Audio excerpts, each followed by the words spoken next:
আরে তু কে এটি কোন পাই আসিছ বল দশা ଅଛି যদি এঠু পড়া নহলে তোতে বি আমি খাই ଯିବୁ।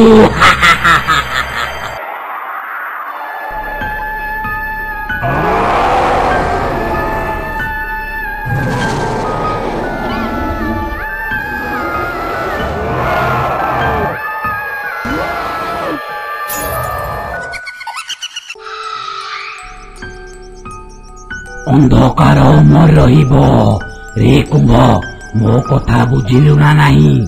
ଆଗକୁ ଅମାବାସ୍ୟା ରାତି ଆସୁଛି। ସେଦିନ ଯେମିତି ବି ହଉ ମୋ ସାମ୍ରାଜ୍ୟ ପାଇଁ ଗୋଟିଏ ସୁନ୍ଦରୀ ରାଣୀ ଦରକାର, ଯିଏକି 3 ଲୋକରେ ସବୁଠୁ ସୁନ୍ଦରୀ ହେଇଥିବ। ଅନ୍ଧକାର ରାକ୍ଷସ ଏହା କହିଛି କି ନାହିଁ? ହଠାତ୍ କୁମ୍ଭ କହିଲା, ମହାରାଜ ଆପଣ ଆଉ ଅଧୈର୍ଯ୍ୟ ହୁଅନ୍ତୁନି। ମୁଁ 3 ଲୋକ ବୁଲି ବୁଲି ସୁନ୍ଦରୀ କନ୍ୟା ମାନଙ୍କର ଫଟୋ ଆଣିଛି। ଆପଣ ଯାହାକୁ ବି ପସନ୍ଦ କରିବେ ତାକୁ ହିଁ ବିବାହ କରିବେ। କୁମ୍ଭ ଏହା କହି ଅନ୍ଧକାର ଅସୁରକୁ ସୁନ୍ଦରୀ କନ୍ୟା ମାନଙ୍କର ଫଟୋ ଦେଖେଇଲା। କିନ୍ତୁ ଅନ୍ଧକାର ଅସୁରକୁ କୌଣସି ବି ଫଟୋ ପସନ୍ଦ ଆସିଲା ନାହିଁ। ତେଣୁ ସେ କୁମ୍ଭକୁ କହିଲା, ଆରେ ତୋ ଦ୍ୱାରା କିଛି ବି ହବନି। ଏ ଫଟୋରେ କେହି ବି ଜଣେ ସୁନ୍ଦର ଦେଖାଯାଉନାହାନ୍ତି। ମୋ କନ୍ୟାକୁ ମୁଁ ନିଜେ ଖୋଜିବି, ଆଉ ଯିଏ ବି ପସନ୍ଦ ଆସିବ ତାକୁ ମୁଁ ଉଠେଇ ଆଣିବି। ପ୍ରଥମେ ପୃଥିବୀ ପୃଷ୍ଠକୁ ଯିବି। ଶୁଣିଥିଲି ପୃଥିବୀ ପୃଷ୍ଠରେ କୁଆଡେ ବହୁତ ସୁନ୍ଦରୀ ସୁନ୍ଦରୀ କନ୍ୟା ମିଳିବେ। ଅନ୍ଧକାର ରାକ୍ଷସ ଏହା କହି ତାର 2 ଚେଲା ସହିତ ପୃଥିବୀ ପୃଷ୍ଠକୁ ଯିବାକୁ ଲାଗିଲା ଓ ପୃଥିବୀ ପୃଷ୍ଠରେ ଥିବା ଏକ ଘଞ୍ଚ ଜଙ୍ଗଲକୁ ଗଲା। ସେ ଜଙ୍ଗଲରେ ଗୋଟିଏ ସୁନ୍ଦର ଗାଁଟିଏ ଥିଲା ଓ ଜଙ୍ଗଲ ମଝିରେ ମହାପ୍ରଭୁ ଶିବଙ୍କର ଗୋଟିଏ ମନ୍ଦିର ଥିଲା। ଅନ୍ଧକାର ରାକ୍ଷସ ଜଙ୍ଗଲ ସାରା ବୁଲି ବୁଲି ସେ ମନ୍ଦିର ପାଖକୁ ଗଲା। ଠିକ୍ ସେହି ସମୟରେ ଉର୍ବଶୀ ନାମକ ଗୋଟିଏ ଝିଅ ସେ ମନ୍ଦିରକୁ ପୂଜା କରିବାକୁ ଆସିଥିଲା। ଉର୍ବଶୀ ଦେଖିବାକୁ ବହୁତ ସୁନ୍ଦର ଥିଲା। ଯିଏ ବି ତାକୁ ଦେଖୁଥିଲା ତାର ଉପରେ ମୁଗ୍ଧ ହେଇଯାଉଥିଲା। ଏଣେ ଅନ୍ଧକାର ରାକ୍ଷସ ମନ୍ଦିର ପାଖକୁ ଯାଉ ଯାଉ ତାର ନଜର ସୁନ୍ଦରୀ ଉର୍ବଶୀ ଉପରେ ପଡ଼ିଲା। ଉର୍ବଶୀର ସୁନ୍ଦରତାକୁ ଦେଖି ଅନ୍ଧକାର ରାକ୍ଷସ ବହୁତ ଖୁସି ହୋଇଗଲା ଓ ମନେ ମନେ ଭାବିଲା, ଆରେ ବା, ମୁଁ ତାହେଲେ ଯାହା ଶୁଣିଥିଲି ଠିକ୍ ଶୁଣିଥିଲି। ଏ ପୃଥିବୀ ପୃଷ୍ଠରେ ସୁନ୍ଦରୀ କନ୍ୟା ମାନେ ଅଛନ୍ତି, କିନ୍ତୁ ଏ କନ୍ୟାଟି ଆକାଶର ପରି ପରି ଦୁସୁଛି। ଅନ୍ଧକାର ଅମର ରହିବ। ଯଦି ବିବାହ କରିବି ଏହି କନ୍ୟାକୁ ବିବାହ କରିବି। ଆରେ ଯାହା ଜଣା ପଡୁଛି ଇଏ ବୋଧେ ମହାକାଳଙ୍କର ପରମ ଭକ୍ତ। ଯାଉଛି ଗୋଟିଏ କାମ କରିବି, ମୁଁ ବେଶ ବଦଳାଇ ଆକୁ ଗୁମରା କରିଦେବି। ଗୁମରା। ଏହା କହି ଅନ୍ଧକାର ରାକ୍ଷସ ମହାପ୍ରଭୁ ଶିବଙ୍କ ରୂପରେ ପରିଣତ ହୋଇଗଲା ଓ ଉର୍ବଶୀ ଆଗରେ ଆବିର୍ଭାବ ହୋଇ କହିଲା, ହେ ମୋର ପରମ ଭକ୍ତ, ସଦା ସୁଖୀ ଭବ। ତୁମେ ମୋର ପରମ ଭକ୍ତ। ତୁମର ସବୁ କାମନାକୁ ମୁଁ ପୂରଣ କରିବି। ତୁମ ମନରେ ଯାହା ବି ଅଛି ମୋତେ ସବୁ ଜଣା। ହେ ମୋର ପରମ ଭକ୍ତ, ମୁଁ ତୁମକୁ ଏକ ରାଜକୁମାର ସହ ବିବାହ କରେଇଦେବି। ତୁମେ ପୁଷ୍ପକ ବିମାନ ଉପରେ ବସ। ତୁମେ ଆଜିଠୁ ଦେବଲୋକରେ ରାଣୀ ହୋଇ ରହିବ। ଉର୍ବଶୀ ଏହା ଶୁଣି ବହୁତ ଖୁସି ହୋଇଗଲା। କିନ୍ତୁ ସେ ଜାଣିନଥିଲା ଯେ ସେ ଯାହାକୁ ମହାପ୍ରଭୁ ଶିବ ବୋଲି ଭାବୁଛି ସେ ଗୋଟିଏ ଅସୁର, ଯିଏକି ମହାପ୍ରଭୁ ଶିବଙ୍କ ରୂପ ଧାରଣ କରିଛି। ଠିକ୍ ସେହି ସମୟରେ ଉର୍ବଶୀ ସେ ପୁଷ୍ପକ ବିମାନ ଉପରେ ବସିଗଲା। ହଠାତ୍ ପୁଷ୍ପକ ବିମାନଟି ଆପେ ଆପେ ଉପରକୁ ଉଡ଼ିବାକୁ ଲାଗିଲା। ଏଣେ ଉର୍ବଶୀ ମନେ ମନେ ଏତେ ଖୁସି ଥିଲା ଯେ ସେ ତାର ଘର ଦ୍ୱାର ବାପ ମାଙ୍କୁ ଭୁଲିଗଲା। ସେ ଅନ୍ଧକାର ରାକ୍ଷସ ମହାପ୍ରଭୁ ଶିବଙ୍କ ରୂପରେ ଆଗେ ଆଗେ ଯାଉଥିଲା ଓ ଉର୍ବଶୀ ପୁଷ୍ପକ ବିମାନରେ ବସି ପଛେ ପଛେ ଯାଉଥିଲା। ଠିକ୍ ସେହି ସମୟରେ ସେ ଅନ୍ଧକାର ରାକ୍ଷସ ନିଜର ଅସଲି ରୂପରେ ପରିଣତ ହୋଇଗଲା ଓ ହସିବାକୁ ଲାଗିଲା।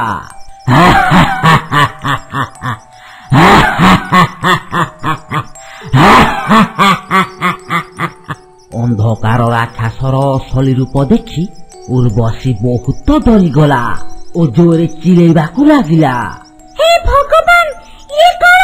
ये तो महाप्रभु शिव नुहंती, ये तो गोटे राक्षस। एबे मु कोन करिबी?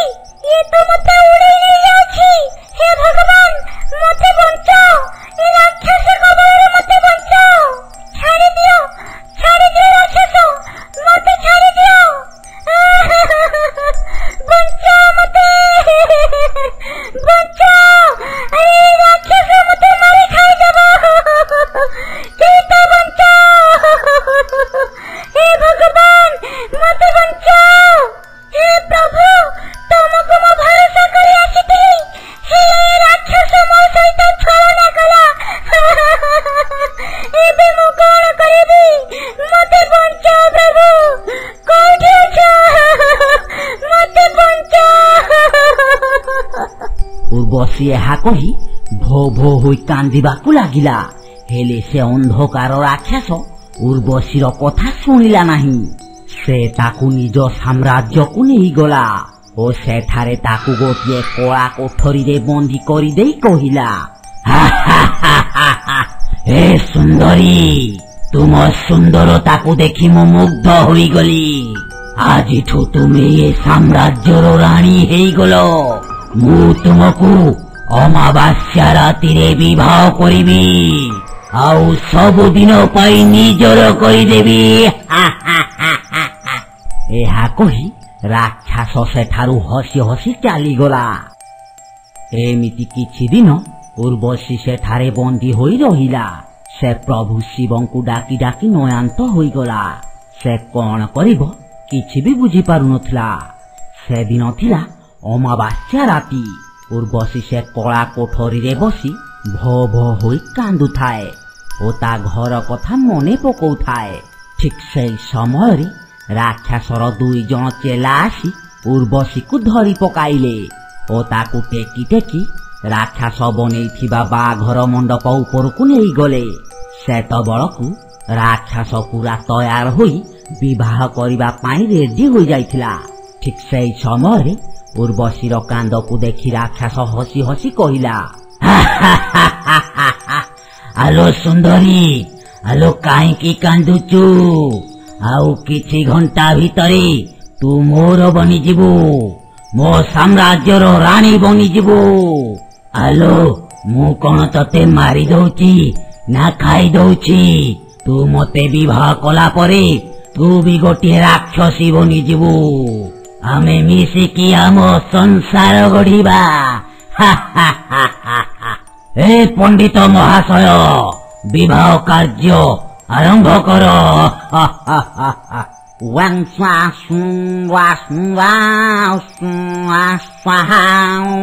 ଓಂ ଭୂତ୍ନା ସ୍ୱାହା ପିଶାଚିନାୟା ସ୍ୱାହା ରାକ୍ଷସ ସ୍ୱାହା। ଇଏ ରାକ୍ଷସ ତମ ବାପ ନା କୁହ? ଅସୁରଙ୍କର ଅସୁର, ପାଣ୍ଡୁଧାରୀ ଅସୁର। ଆଲୋ ମା, ତୋ ବାପ ନା କଣ ଲୋ? ମତେ ଛଳନା କରି ବିବାହ କରୁଛୁ। ତତେ କେବେ ବି ଧର୍ମ ସହିବନି।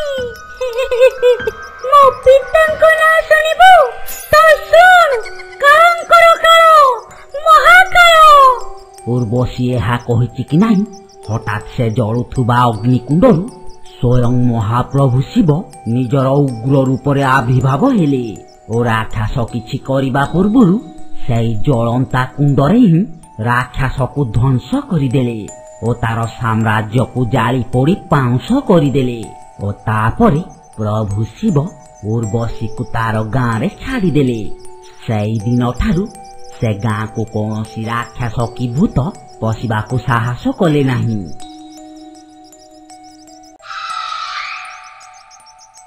ଓମ୍ ନମଃ ଶିବାୟ, ଓମ୍ ନମଃ ଶିବାୟ, ଓମ୍ ନମଃ ଶିବାୟ। ବହୁତ ଦିନ ତଳର କଥା। ଗୋଟିଏ ଜଙ୍ଗଲରେ ଏକ ବୁଢା ମାଙ୍କଡ ରହୁଥିଲା। ସର୍ବଶକ୍ତିମାନ ହେବା ପାଇଁ ସେ ମହାପ୍ରଭୁ ଶିବଙ୍କ ନାମ ଧରି ତପସ୍ୟା କରୁଥିଲା। ସେ ଏହିପରି ବହୁ ବର୍ଷ ଧରି ମହାପ୍ରଭୁ ଶିବଙ୍କୁ ତପସ୍ୟା କରିବାରେ ଲାଗିଲା। ପ୍ରଭୁ ଶିବ ବୁଢା ମାଙ୍କଡର କଠୋର ତପସ୍ୟାକୁ ଦେଖି ବହୁତ ପ୍ରସନ୍ନ ହୋଇଗଲେ ଓ ପୃଥିବୀ ପୃଷ୍ଠକୁ ଆସି ତାକୁ ଦର୍ଶନ ଦେଲେ ଓ କହିଲେ, ହେ ବାନର, ମୁଁ ତୁମର କଠୋର ତପସ୍ୟାକୁ ଦେଖି ମୁଗ୍ଧ ହୋଇଗଲି। ମାଗ, ତୁମର ଯାହା ଇଚ୍ଛା ତାହା ମାଗ, ମୁଁ ତୁମକୁ ନିଶ୍ଚିତ ବର ଦେବି। ବୁଢା ମାଙ୍କଡ ପ୍ରଭୁ ଶିବଙ୍କର କଥା ଶୁଣି ବହୁତ ଖୁସି ହୋଇଗଲା ଓ ମନେ ମନେ ଚିନ୍ତା କଲା, ଆରେ ଭଗବାନ ଶିବ ମୋର ଡାକ ଶୁଣିଛନ୍ତି, ଏଇଟା ମୋ ପାଇଁ ଠିକ ସୁଯୋଗ। ଯାଉଛି ଗୋଟିଏ କାମ କରିବି, ଯାଉଛି ଭଗବାନ ଶିବକୁ ଅମର ବର ମାଗିବି, ଆଉ 3 ଲୋକର ସର୍ବଶକ୍ତିମାନ ହୋଇଯିବି। ହେ ପ୍ରଭୁ ଶିବ ଶଙ୍କର, ମୁଁ ତୁମର ଦର୍ଶନ ପାଇ ଧନ୍ୟ ହୋଇଗଲି। ହେ ପ୍ରଭୁ, ମୋର କିଛି ଲୋଡ଼ା ନାହିଁ, ମତେ କେବଳ ଅମର କରିଦିଅନ୍ତୁ ପ୍ରଭୁ, ଅମର କରିଦିଅନ୍ତୁ। ମୁଁ 3 ଲୋକର ସର୍ବଶକ୍ତିମାନ ହବାକୁ ଚାହୁଁଛି ପ୍ରଭୁ, ଏତିକି ମୋ ଉପରେ କୃପା କରନ୍ତୁ। ମୁଁ ଧନ୍ୟ ହୋଇଯିବି ପ୍ରଭୁ, ମୁଁ ଧନ୍ୟ ହୋଇଯିବି। ବୁଢା ମାଙ୍କଡର କଥା ଶୁଣି ପ୍ରଭୁ ଶିବ ତା କଥାରେ ରାଜି ହୋଇଗଲେ ଓ ସେ ବୁଢା ମାଙ୍କଡକୁ ଅମର ବର ଦେଲେ ଓ ସେଠାରୁ ଶୂନ୍ୟ ହୋଇଗଲେ। ଅମର ବର ପାଇ ବୁଢା ମାଙ୍କଡ ବହୁତ ଶକ୍ତିଶାଳୀ ହୋଇଗଲା ଓ ସେ ଯେଉଁ ପ୍ରକାରର ରୂପ ଚାହୁଁଥିଲା ସେହି ପ୍ରକାରର ରୂପରେ ପରିଣତ ହୋଇଯାଉଥିଲା। ହଠାତ୍ ବୁଢା ମାଙ୍କଡଟିଏ ଏକ ରାକ୍ଷସରେ ପରିଣତ ହୋଇ ହସି ହସି କହିଲା, କାଳ ଜାଗି ଉଠିଲା, ଆଜିଠୁ ମୁଁ ସର୍ବଶକ୍ତିମାନ ବନିଗଲି, ଅମର ହେଇଗଲି, ମୁଁ ଅମର। 3 ଲୋକର ସର୍ବଶକ୍ତିମାନ, ମୁଁ ହିଁ ସର୍ବଶକ୍ତିମାନ। ଏବେ ଖାଲି ଦେଖ, ମୁଁ 3 ଲୋକରେ ତାଣ୍ଡବ କରିବି, ତାଣ୍ଡବ। ରାକ୍ଷସ ଏହା କହି ଜଙ୍ଗଲରେ ବୁଲିବାକୁ ଲାଗିଲା ଓ ଯେକୌଣସି ଜୀବଜନ୍ତୁଙ୍କୁ ପାଇଲା ସେମାନଙ୍କୁ ତାର ବିଶାଳ ଗୋଡରେ ଦଳି ଚକଟି ମାରିଦେଲା ଓ ଜଙ୍ଗଲରେ ଥିବା ମନ୍ଦିର ଗୁଡ଼ିକୁ ଭାଙ୍ଗିବାକୁ ଲାଗିଲା। ଆରେ, ଏ ଜଙ୍ଗଲରେ କୌଣସି ମନ୍ଦିର ରହିବନି, ଆଜିଠୁ ମୁଁ ତୁମର ଭଗବାନ, ମତେ ପୂଜିବ। ରାକ୍ଷସ ଏହା କହି ମନ୍ଦିର ଗୁଡ଼ିକୁ ଭାଙ୍ଗି ଦଉଥିଲା। ଠିକ୍ ସେହି ସମୟରେ କୁନି ଟୁନି ନାମକ 2 ଚଢ଼େଇ ଗଛ ଉପରେ ଲୁଚି ସେ ରାକ୍ଷସକୁ ଦେଖୁଥିଲେ। ହଠାତ୍ କୁନି ଟୁନିକୁ କହିଲା, ଆଲୋ ଟୁନି, ଆଲୋ ଦେଖିଲୁ, ଆଲୋ କେତେ ବଡ଼ ରାକ୍ଷସଟିଏ। ଆଲୋ, ଇଏ ତ ଆମ ଜଙ୍ଗଲର ସବୁ ମନ୍ଦିରକୁ ଭାଙ୍ଗି ଦଉଛି। ଏବେ ଆମେ କଣ କରିବା? ଏବେ ଆମେ କୋଉଠିକି ପୂଜା କରିବାକୁ ଯିବା? କୁନିର କଥା ଶୁଣି ଟୁନି କହିଲା, କୁନି, ତୁ ଜମାରୁ ଚିନ୍ତା କରନି, ଆମେ ରାକ୍ଷସକୁ ପାନେ ଦବା। ଗୋଟେ କାମ କରିବା, ଚାଲ ତା ପାଖକୁ ଯାଇ ତାକୁ ଆମେ ଚିଡେଇବା। ସେ ଆମ କଥା ଶୁଣି ନିଶ୍ଚିତ ରାଗିଯିବ, ଆଉ ତାପରେ ସେ ଆମକୁ ଗୋଡେଇବ, ଆଉ ଆମେ ଉଡି ଉଡି ତାକୁ ଆମେ ଆମ ଜଙ୍ଗଲରୁ ବହୁତ ଦୂରକୁ ନେଇଯିବା, ଯେମିତିକି ସେ ଆଉ ଆମ ଜଙ୍ଗଲକୁ ଆସିବା ପାଇଁ ବାଟ ପାଇବନି। କୁନି ଟୁନି ଏହା କହି ସେ ରାକ୍ଷସ ପାଖକୁ ଗଲେ ଓ ରାକ୍ଷସ ପାଖକୁ ଯାଇ ତାକୁ ଚିଡେଇବାକୁ ଲାଗିଲେ। ଏ ରାକ୍ଷସ, ତୋର ଏତେ ସାହସ, ଆମ ଜଙ୍ଗଲକୁ ଆସି ଆମ ଜଙ୍ଗଲର ମନ୍ଦିରକୁ ଭାଙ୍ଗୁଛୁ? ଯଦି ତୋର ଦମ ଅଛି ତେବେ ଆମକୁ ଧରିକି ଦେଖା, ତାପରେ ଆମେ ମାନିବୁ ତୋର ବହୁତ ବଳ ଅଛି। ଆରେ ଧର ଧର ଧର ଧର, ଆମକୁ ଧର। କୁନି ଚଢେଇର କଥା ଶୁଣି ରାକ୍ଷସ ବହୁତ ରାଗିଗଲା ଓ ସେମାନଙ୍କୁ ଧରିବାକୁ ଗଲା। ଏହା ଦେଖି କୁନି ଟୁନି ମଧ୍ୟ ସେଠାରୁ ଉଡି ପଳେଇବାକୁ ଲାଗିଲେ। ରାକ୍ଷସ କୁନି ଟୁନିକୁ ଧରିବା ପାଇଁ ଯେତେ ଚେଷ୍ଟା କଲା ଜମାରୁ ଧରି ପାରିଲା ନାହିଁ।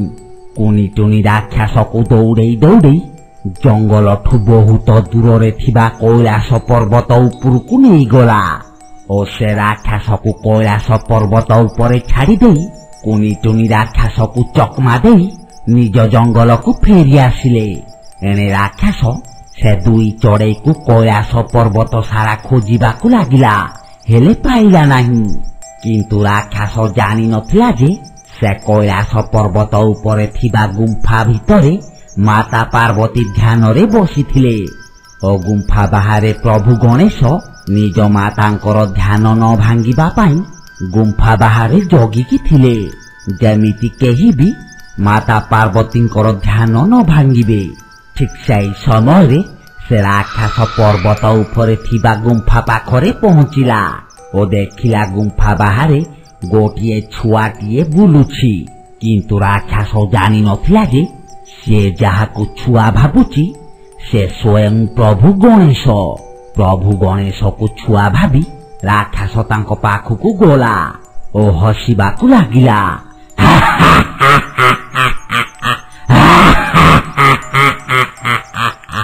ହଠାତ୍ ରାକ୍ଷସର ହସ ଦେଖି ପ୍ରଭୁ ଗଣେଶ ବହୁତ ରାଗିଗଲେ ଓ କହିଲେ, ଏ ଦୁଷ୍ଟ, ତୋ ହସ ବନ୍ଦ କର। ଏ ଗୁମ୍ଫା ଭିତରେ ମୋ ମାତା ଧ୍ୟାନରେ ବସିଛନ୍ତି। ଯଦି ତାଙ୍କର ଧ୍ୟାନ ଭଙ୍ଗ ହବ ତେବେ ତୋର ମୃତ୍ୟୁ ନିଶ୍ଚିତ।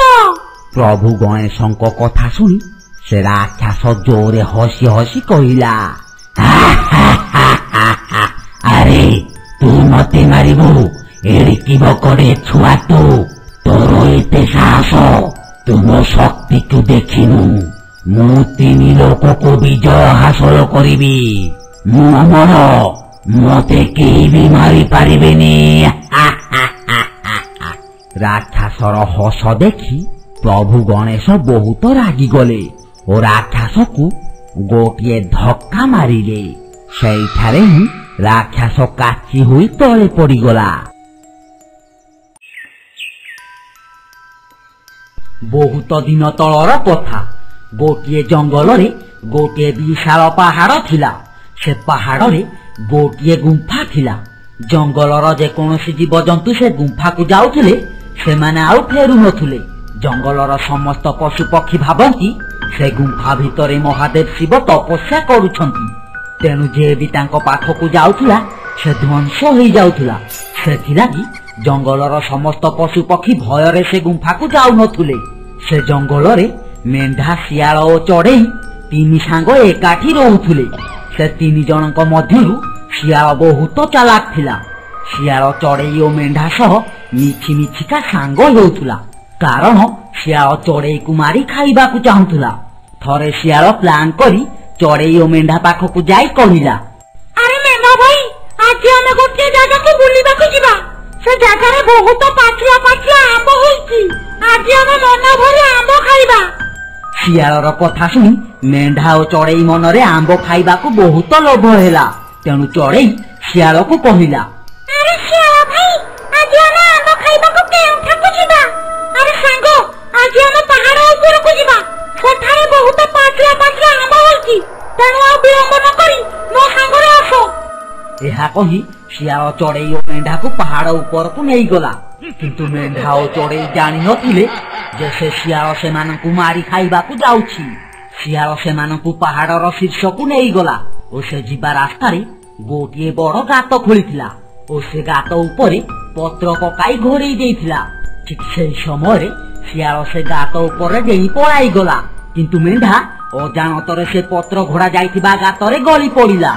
ଏହା ଦେଖି ଚଢ଼େଇ ଶିଆଳକୁ କହିଲା, ଆରେ ଶିଆଳ ଭାଇ, ମେଣ୍ଢା ଭାଇ ଗାତରେ ଗଳି ପଡ଼ିଲେ। ତାଙ୍କୁ ରକ୍ଷା କର, ନହେଲେ ସେ ଅଣନିଶ୍ୱାସୀ ହୋଇ ମରିଯିବେ। ଚଢ଼େଇର କଥା ଶୁଣି ଶିଆଳ ହସି ହସି କହିଲା, ଆରେ ମୂର୍ଖ ଚଢ଼େଇ, ମୁଁ ଏ ମେଣ୍ଢାକୁ ଜାଣି ଶୁଣି ଏ ଗାତରେ ପକାଇଛି, କାରଣ ତୋତେ ମୁଁ ଆଜି କୁଞ୍ଚା ଖାଇବି। ଶିଆଳର କଥା ଶୁଣି ଚଢ଼େଇ ବହୁତ ଡରିଗଲା ଓ କହିଲା, ଶିଆଳ ଭାଇ, ତୁମେ ପରା ଆମ ସାଙ୍ଗ। ସାଙ୍ଗ ହୋଇ ତୁମେ ଆମକୁ ମାରିବା ଚିନ୍ତା କେମିତି କରୁଛ? ଦୟାକର ଆମକୁ ଛାଡ଼ି ଦିଅ। ଛାଡ଼ିଦେବି? ଏତେ ଶୀଘ୍ର ଛାଡ଼ିଦେବି? ତୋ ମାଂସ ଆଜି ମୁଁ ଚାଖିବି। ମୁଁ ଶୁଣିଥିଲି କୁଆଡ଼େ ତୋ ମାଂସ ବହୁତ ମିଠା। ଆଜି ତୁମ 2 ଜଣଙ୍କୁ ଖାଇବି। ଏହା କହି ଶିଆଳ ଚଢ଼େଇକୁ ଧରି ପକାଇଲା। ଏଣେ ଗାତ ଭିତରେ ଥାଇ ମେଣ୍ଢା ଶିଆଳର କିଛି ବି କରିପାରୁନଥିଲା। ତେଣୁ ସେ କଣ କରିବ କିଛି ଚିନ୍ତା କରିପାରୁନଥିଲା। ହଠାତ୍ ତାର ମନେ ପଡ଼ିଗଲା ଯେ ପାହାଡ ପାଖରେ ଥିବା ଗୁମ୍ଫା ଭିତରେ ଭଗବାନ ଶିବ ତପସ୍ୟା କରୁଛନ୍ତି। ତେଣୁ ସେ ଭଗବାନ ଶିବଙ୍କୁ ପ୍ରାର୍ଥନା କଲା।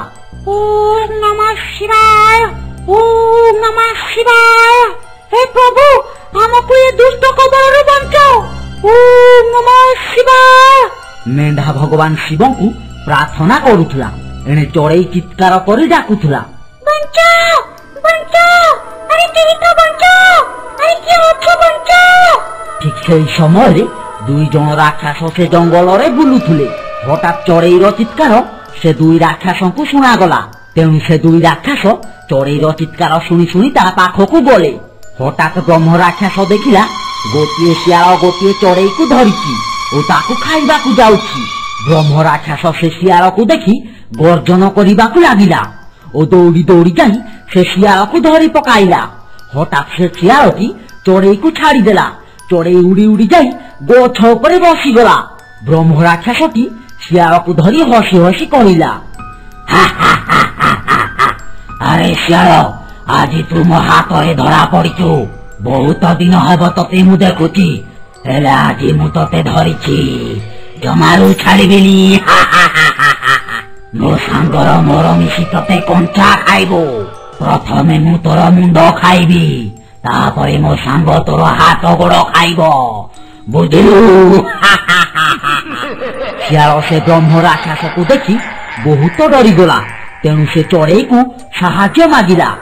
ଆରେ ଚଢେଇ ଭାଇ, ମତେ ବଞ୍ଚାଅ, ବଞ୍ଚାଅ ଚଢେଇ ଭାଇ, ଏ ରାକ୍ଷସ ମତେ ମାରିଦବ। ଚଢେଇ ଭାଇ ବଞ୍ଚାଅ, ବଞ୍ଚାଅ ଚଢେଇ ଭାଇ, ମୋ ଭୁଲ ପାଇଁ ମତେ କ୍ଷମା କର ଭାଇ, ମତେ କ୍ଷମା କରିଦିଅ। ହଠାତ୍ ଶିଆଳର କଥା ଶୁଣି ଚଢେଇ ମନରେ ବହୁତ ଦୟା ଆସିଲା। ଏଣେ ମେଣ୍ଢା ଗାତ ଭିତରେ ଥାଇ ସେ ଭୂତମାନଙ୍କର କଥା ଶୁଣୁଥିଲା। ସେମାନଙ୍କ ପାଖରେ କିଛି ବି ଚାରା ନଥିଲା। ତେଣୁ ମେଣ୍ଢା ଓ ଚଢେଇ 2 ଜଣ ମିଶି ପ୍ରଭୁ ଶିବଙ୍କୁ ପ୍ରାର୍ଥନା କରିବାକୁ ଲାଗିଲେ। କାରଣ ସେମାନେ ଜାଣିଥିଲେ ଯେ ସେ ଗୁମ୍ଫା ଭିତରେ ପ୍ରଭୁ ଶିବ ତପସ୍ୟାରେ ଅଛନ୍ତି ଓ ସେ ନିଶ୍ଚିତ ସେମାନଙ୍କର ସାହାଯ୍ୟ କରିବେ ଓ ସେ ଭୂତମାନଙ୍କୁ ବଧ କରିବେ। ଏହି ବିଶ୍ୱାସରେ ସେମାନେ ପ୍ରଭୁ ଶିବଙ୍କୁ ପ୍ରାର୍ଥନା କରୁଥିଲେ। କିନ୍ତୁ ସେହି ସମୟରେ ବ୍ରହ୍ମ ରାକ୍ଷସ ଭୂତଟି ଶିଆଳର ମୁଣ୍ଡକୁ ଧରି ତାକୁ ଖାଇବାକୁ ଯାଉଥିଲା। ଏଣେ ଚଢେଇ ଓ ମେଣ୍ଢାର ପ୍ରାର୍ଥନା ଶୁଣି ଭଗବାନ ଶିବଙ୍କ ତପସ୍ୟା ଭାଙ୍ଗିଗଲା। ଭଗବାନ ଶିବ ଜାଣିବାକୁ ପାଇଲେ ଯେ ସେ 2 ରାକ୍ଷସ ସେମାନଙ୍କ ଭକ୍ତକୁ ମାରିବାକୁ ଯାଉଛନ୍ତି। ଠିକ୍ ସେହି ସମୟରେ ଭଗବାନ ଶିବ ସେ ଭୂତମାନଙ୍କ ପାଖରେ ଆବିର୍ଭାବ ହେଲେ। 2 ରାକ୍ଷସ ଭଗବାନ ଶିବକୁ ଦେଖି ବହୁତ ରାଗିଗଲେ ଓ କ୍ରୋଧିତ ହୋଇ କହିଲେ, ଆରେ ତୁ କିଏ? ଏଠି କଣ ପାଇଁ ଆସିଛୁ? ଭଲ ଦଶା ଅଛି ଯଦି ଏଠୁ ପଳା, ନହେଲେ ତତେ ବି ଆମେ ଖାଇଯିବୁ। ଠିକ୍ ସେହି ସମୟରେ ଭଗବାନ ଶିବ ସେ ରାକ୍ଷସର କଥା ଶୁଣି ନିଜର ବିଶ୍ୱରୂପରେ ପରିଣତ ହେଲେ ଓ ନିଜର ତ୍ରିଶୂଳକୁ ସେ ବ୍ରହ୍ମ ରାକ୍ଷସ ଉପରକୁ ଫିଙ୍ଗିଲେ।